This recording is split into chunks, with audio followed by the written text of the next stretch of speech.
Good morning, good morning, good morning. Welcome. Oh, that's right, we have sound. Good morning. Welcome to the West Valley Center for Spiritual Living. Cheryl, can you crank my volume down just a little bit? I'm really getting some reverb up here.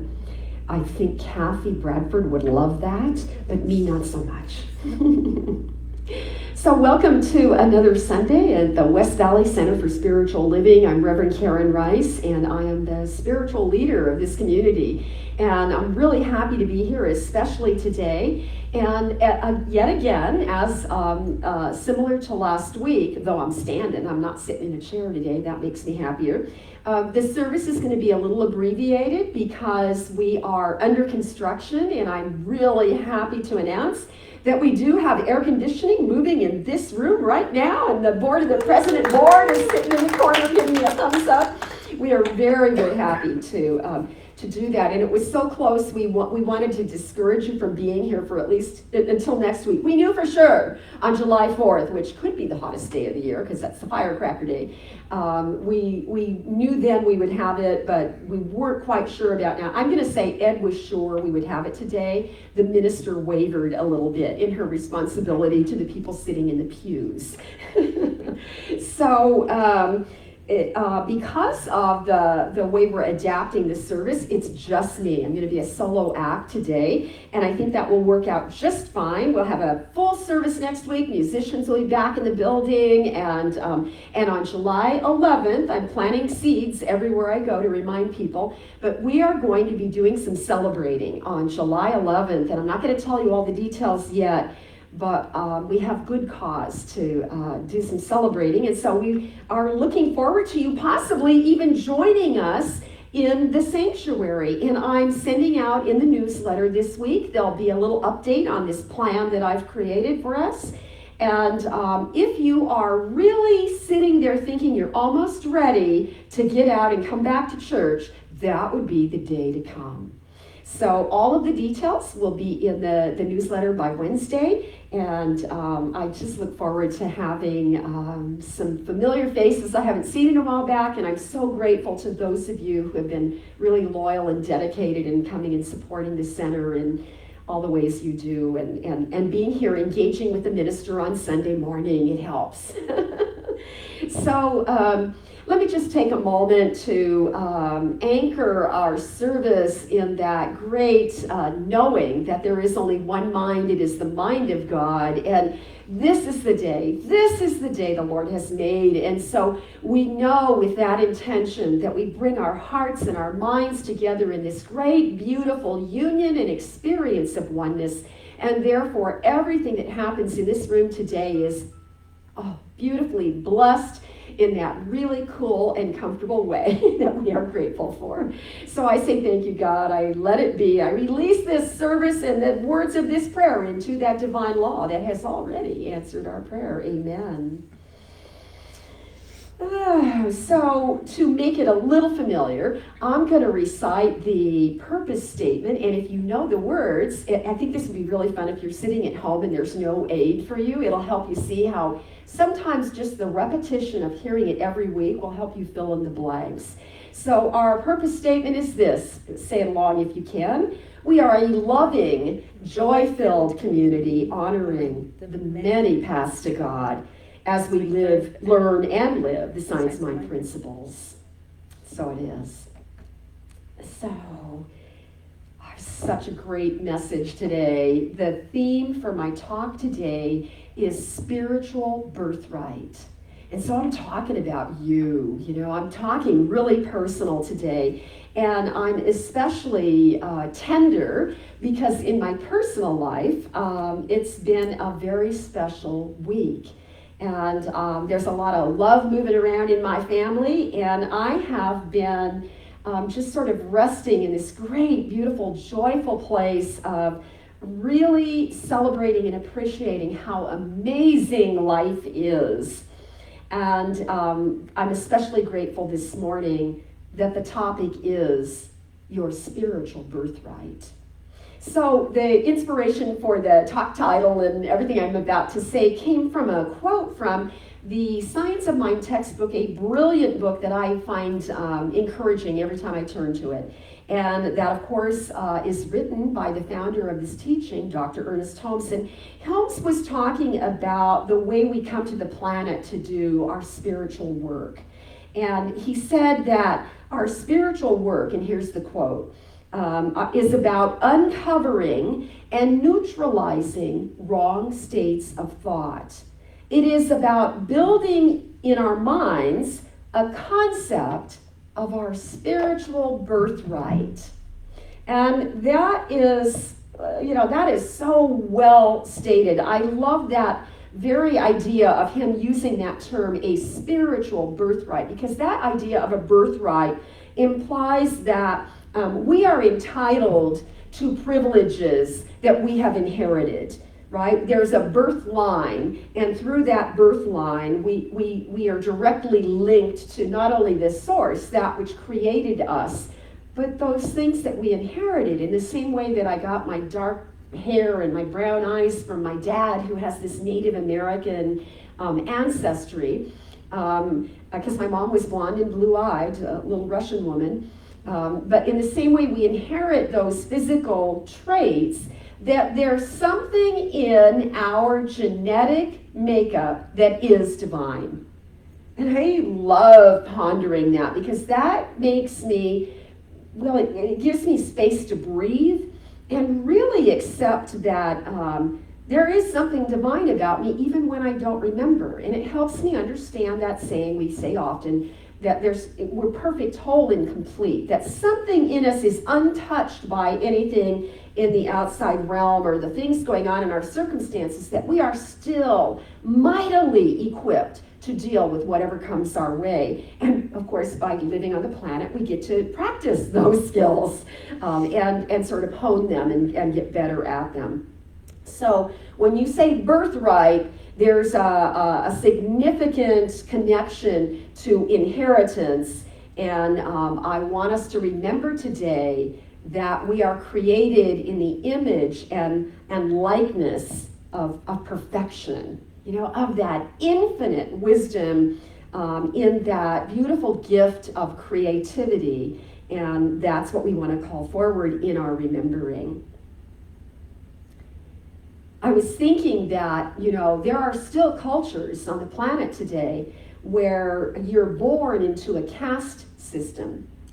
And if you're born into a caste system, that implies, or it used to, it's still enforced in some traditions, but it implies that your status level in life will not change, that's where you stay all the time. And along with that caste system, we find it's kind of common that they did arranged marriages. Now, that makes me laugh. I have a grandson who's getting married in October, and I think of, like, if we told him who he should marry, not unlike me. If somebody told me, I know I would go in the opposite direction. And in fact, I probably did pick somebody really different than who my parents would have. But they did grow to love you, honey. I'm just saying, I know you know that. But in an arranged marriage, there's people involved in the match. In fact, sometimes there's a matchmaker. And sometimes the matchmaker, in the Indian culture, the matchmaker will begin by looking at the bride and the groom, the potential bride and groom, by looking at their astrology charts and finding out if they're suited to be together. But and then the other thing I saw a documentary on once is that the matchmaker might also take your photographs to a face reader, to a holy man who does face reading, and by just looking at pictures, either give a thumbs up or the opposite. And they abide by that. That's really important to them. And other things that they might consider would be ways in which the match would be complementary to both families. That there would be advantages for both families in these two young people pairing off and becoming a couple. That is hard for me to imagine. I just cannot imagine. I do think there are some beautiful stories of how people fell in love after the wedding. But in our Western world, we are really aware of the choices that we have. We love that plethora of that great variety of options in how we manage our lives. And some of us, as mentioned, we take pride in being individualistic in the way we make our choices, and we make them very personally. But as I played with that idea, I began to realize, I think that we are born into a caste system of higher sorts. See, if you think about our divine inheritance and the way we are born as human, and there's that part of us that's divine that's not really all that obvious, it's what we uncover in our living, then you could say that this is a sort of a caste system, only it's, God arranged, not by a matchmaker other than God. So there has to be something perfect in that. And what happens is that the privilege of living our life has been cast upon us, and our job is, whether we realize it or not, to uncover that greater, deeper truth, so that as we grow, as we age and have more experiences, our possibilities expand, and our life should be ever expanding. We should always be expanding in what's possible for us. So we are innocently put on a path, and there are certain gifts we come with, and each of us has a real different perspective in what that looks like. And our job is to discover, to uncover that noble, that divine nobility about the truth of our being, to really claim it. And I think that is the purpose of spirituality. I think that's the very purpose of spirituality. Houston Smith, that great human who, a man who is very academically trained, and he's considered one of the most influential figures in religious studies. So he's a guy that brought us some of the first literature on the world religions, and he devoted his whole life to just studying the different world religions. But he did it very different than, let's say, Dr. Holmes or other metaphysicians that we might put in the same category as Holmes. And so Houston Smith had this scholastic approach to things. Here's what Houston Smith said about that divine inheritance in his own words.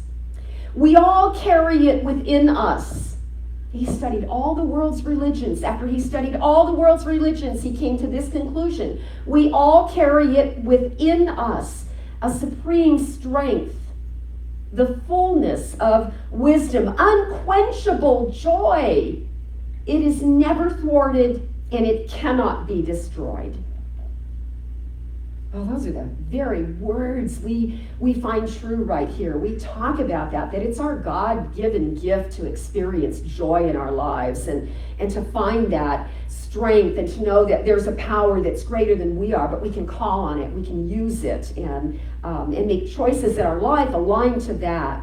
And that there's wisdom, that we all have an inner wisdom if we'd only slow down and tap into it more often, right? So the great thinkers of all the ages have suggested these same ideas, right? That we need to express our lives as fully as possible. And they even say create or perish. And what they're saying is that it's that creativity. I think that is the way we're created in the image and likeness of God, that we're creative beings, and that we can express our lives in that beautiful flow of creativity that is both ours and divinely given. See, it's always a little bit greater when you tap into the divine wisdom, the greater wisdom of the divine. I was looking for spiritual encouragement and okay, so I want to make this really personal for you. I want to speak to you, and I want this to be something you can carry with you and have little things you remember about it. And I thought, what source? There's got to be a source that's just focused on the individual. It's got to be about you. And then I remembered, oh yeah, this thing called You, on everybody's favorite little Ernest Holmes book. And so I was not disappointed. I opened this book, and on the first page, in the first chapter, in the very first paragraph, Dr. Holmes said this, this is perfect because I want it to be about you. You, like all others, are seeking the joy of living. You wish to be needed, to be loved, and to be included in this great drama of life. This urge is in every one of us. This urge is in everything. The rose exists to express beauty. Root and branch conspire with nature to give birth to the blossom of the rose. Now, the rose is such a symbol for us. Around the world, the rose has great symbology. And I have often wondered, why is this beautiful, fragrant, gorgeous, the patterns of the rose as a bud and as it opens and even as it's starting to lose the petals, it's so beautiful just to watch that process. And it smells so good. Why would a thorny bush make such a beautiful flower? And I realized when I pondered that in preparation for you, it's because it can. It's because it can, and so can we. No matter how thorny our life is, we can still flower and blossom and bloom and get over things and move on. And yes, there's periods of dropping the dead leaves or the dead petals, and then we do it again. And it's such an encouraging thing to think about. Listen to this, though. He goes on and he says, everything in nature is endowed with that creative urge. Everything. When moisture comes to the desert, we had some moisture in the desert just last week. It was so great. Oh my God, I sat on the patio. It rained all day. There was water in the gutters, in my streets. It dripped off the roof. I sat on the patio as long as it was so beautiful. It was a low 80s, little breeze. Oh my gosh. When rain comes to the desert receives it with gladness and breaks forth into a song of creation. That's how I felt. You want to sing that song of creation. It makes the most of a brief season. The desert knows how to do that. Have you ever gone out and watched how the saguaro swells up when the water hits it? It's like it's got this intelligence to know to do that. And then it blossoms in joy, storing within its bosom the seed of a future flowering. It is impossible to escape this creative urge. Everything must find fulfillment or perish. There's this irresistible urge that pushes all of life, including us, onward and upwards. And that's what we want to remember. That's why we talk about this stuff on Sundays, so that we can re-familiarize ourselves with a truth. And when the truth strikes a chord within you, you can feel that like a vibration. And you know what? We don't make it that way. It is that way. We can't even will it to be that way. I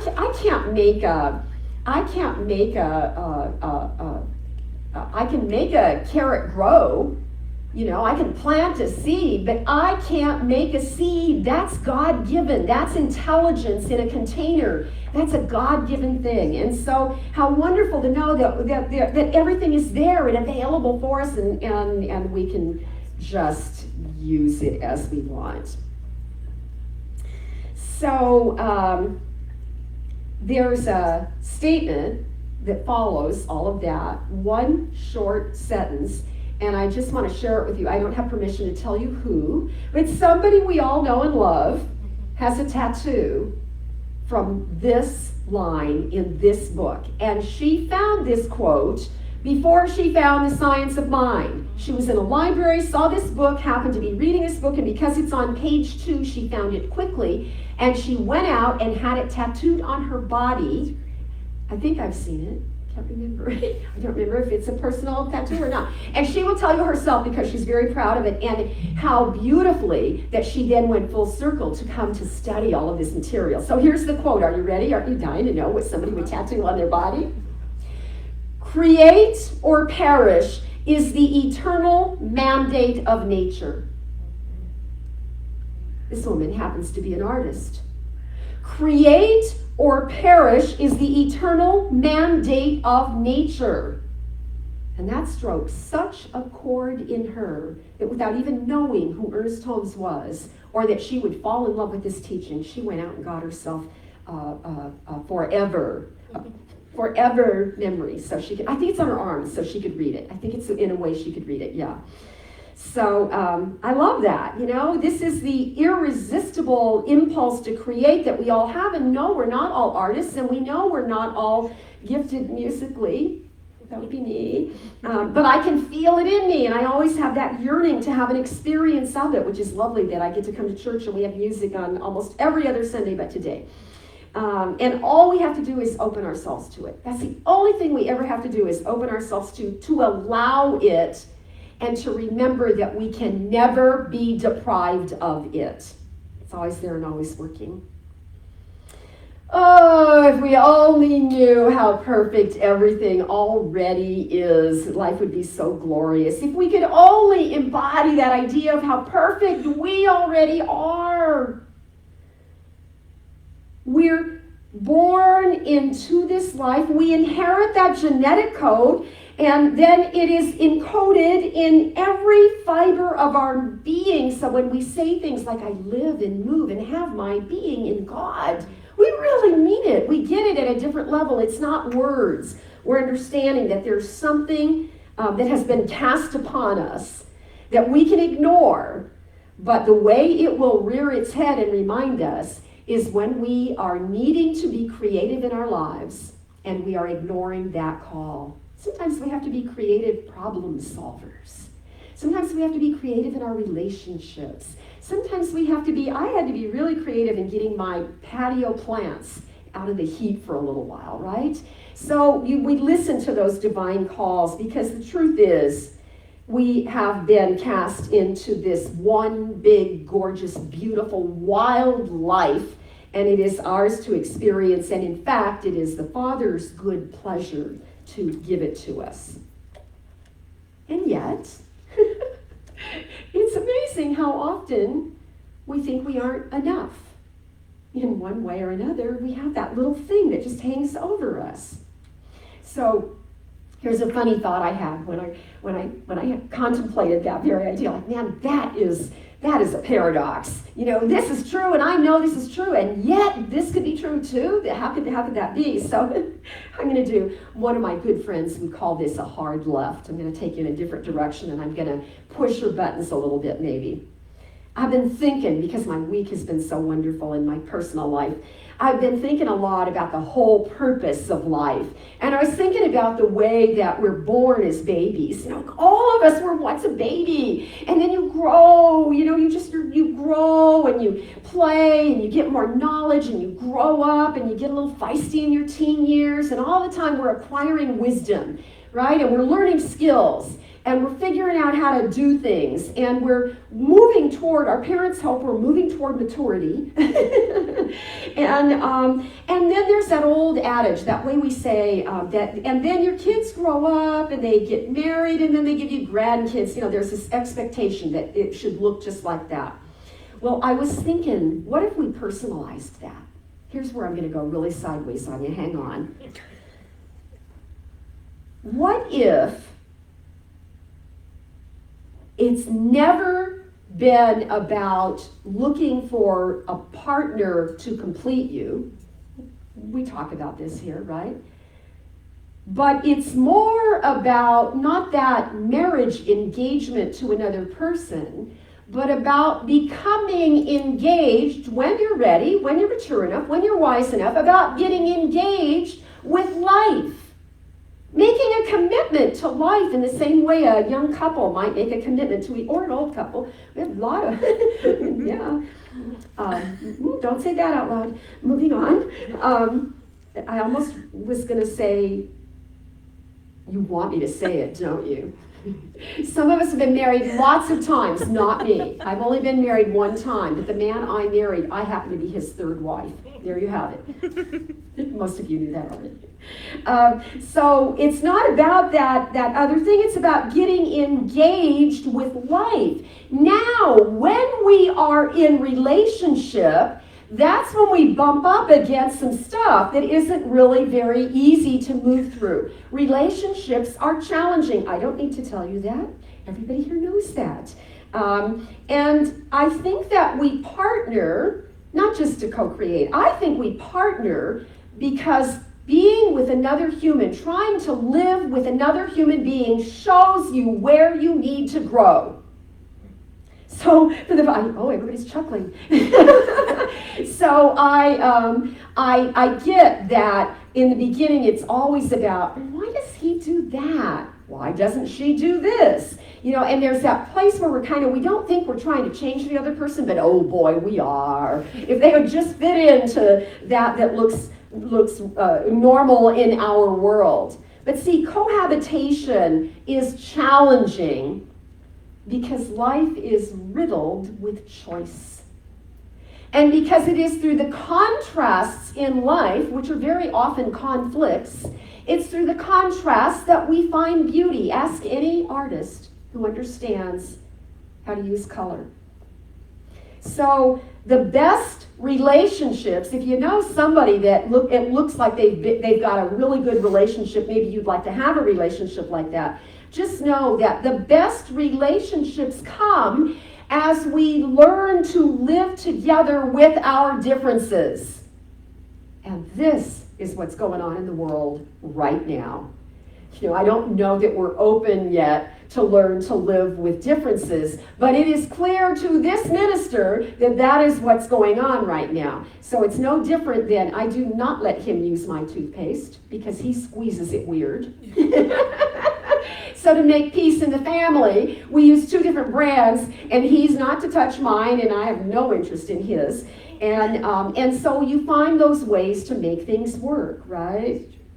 It is one of the ultimate lessons of life is giving and receiving, the give and take of life. And that, my friends, is the law of circulation. And so my prayer for the world, now that I wrote it out and thought about it all week, that's going to be my prayer for the world, is that we see increasingly more and more of the law of circulation activated on the planet and in our communities and in our lives. So I got a question for you. I got a really good question for you. Would you marry yourself? Would you marry yourself? I mean, it's a really good question to contemplate because, boy, a lot of people are like not looking around. I think it's a tall order because we're really aware of our flaws already. Most of us are processing all that stuff and just doing the best we can. But when I think about it that way, it helps me be more compassionate with my beloved, whom I partner with, right? Right, honey? We get to practice all those things because we all have flaws. Nobody's perfect. So here's what I was thinking. How amazing would it be if we all took vows to ourselves? If you exchanged vows self to self with you, look in the mirror and do your vows. What would you want in your vows? The first things that come to my mind is I'm thinking of the traditional wedding vows, is I can't say I would promise, but I would promise to try to believe in myself. That's where I get into trouble. Every now and then when I start doubting myself, that's when I get into trouble and I don't make good decisions. Would I commit to try to love and cherish myself in a greater way? Would I, this is a big one. Would I promise to try and not betray myself? See, I'm one of those people, I have some black and white thinking going on, and I'm one of those people that I'm hard on myself,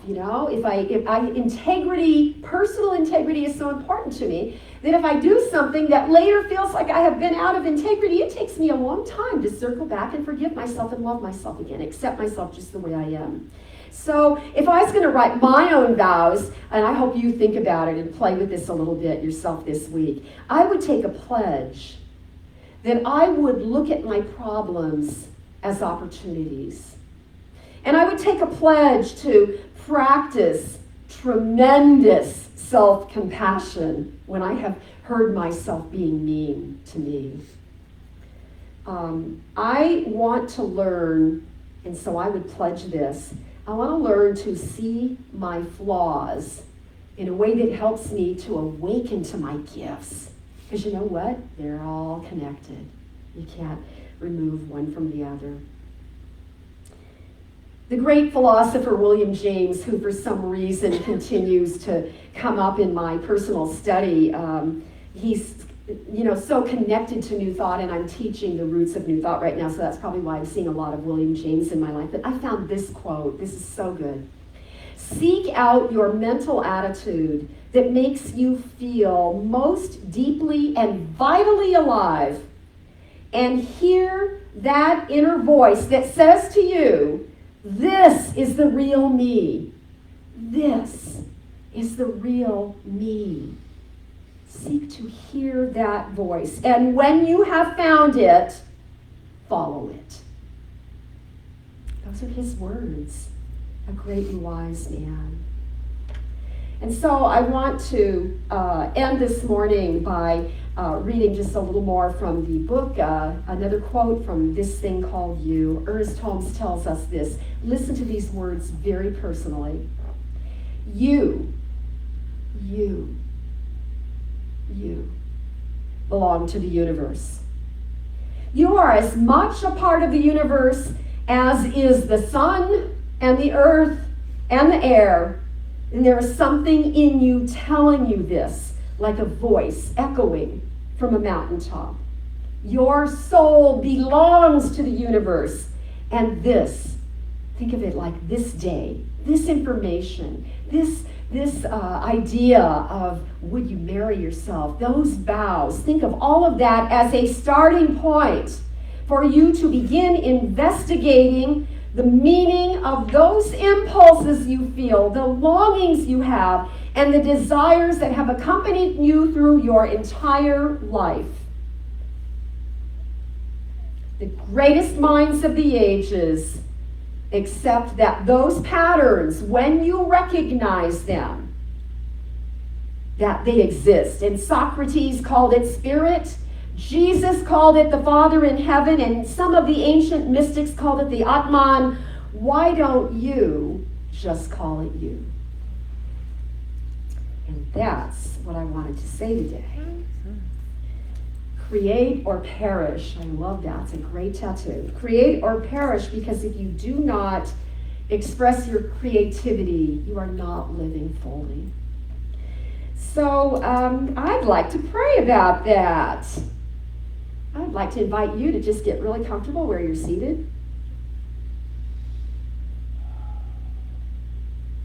Yeah, nice deep breath. And let's just turn within for a moment, recognizing that everything that's been said is relevant to this process of life, and that we belong here, and that our soul does belong to the universe, and we have been gifted, we have inherited this divine inheritance, and this reminds us yet again that we are here for a reason, a purpose. We are here to creatively express on this planet. So as I unify my thoughts with the divine thoughts, I simply know that I live and move and have my being in spirit itself. And for that reason, I know that I move in the grace of God, and that life is effortless when I have found that current. In this moment, as we anchor ourselves in that current, in that divine movement of life, we can feel the activity of life within us, guiding us, guarding us, directing us, and healing us. And so, if there is anything that we find is less than perfect or limited in any way, we simply open ourselves in this moment. We open our minds and we open our hearts, and we become receptacles to receive our good. For there is that ongoing, everlasting flow of the grace of God that is streaming into our lives even now. And so we just breathe that in. grateful that there is that miraculous divine nature embedded in the DNA of all the cells and the organs and the movement and flow of life in our bodies that allows us to heal, to express, for truth to be revealed in our livingness. And for this I am grateful. Thank you, God. Thank you, God. Thank you, life. How amazing to celebrate this thing called life at a time where we are ready to let our joy flow into the world, to make the world a little bit better, a little bit saner. It is a way, as Emma Curtis would say, a way that we can make the world glad and sane again. And in this spirit of deep gratitude, I simply release these words into the law, knowing that it is already done. And together we say, and so it is. Woo, all right. Just a couple things I want to say before I let you go today. We are participating in, we've announced it earlier, but I want to give a little clarification and remind you we're still participating in this great collection of back to school items that we will be donating to the Heart Pantry. And the Heart Pantry is specifically designated, it's not for teachers, but it is specifically designated for the children, and many of them they're teenagers, they're all high schoolers, and many of them are homeless. They don't have beds to sleep in at night, guaranteed. And so this is a great organization that we have donated to in the past. And we have a big box out in our lobby, and they are looking for anything related to school supplies. So backpacks, 3-ring binders, filler paper for their binders, and calculators, and pens and pencils, and hand sanitizer, and the list is long, and you'll find it in the newsletter. We're going to run that, and we'll be collecting items until the 19th. They're going to come pick up the box on the 19th of July, so make sure you get your goodies here before then. We always love doing good work in the world in that outreach ministry. So thank you for that. And we will be back in open for business, regular normal things on July 4th. And we know some of you will be traveling or playing or having company in. So on July 11th, we're going to do something special. We're going to have a really good celebration in here, as I mentioned earlier. So that's all I have for you. Just remember, I love you, I love you, I love you more, meaning mutual oneness recognized. That's all I got. Remember, pray often, love much. See you next week.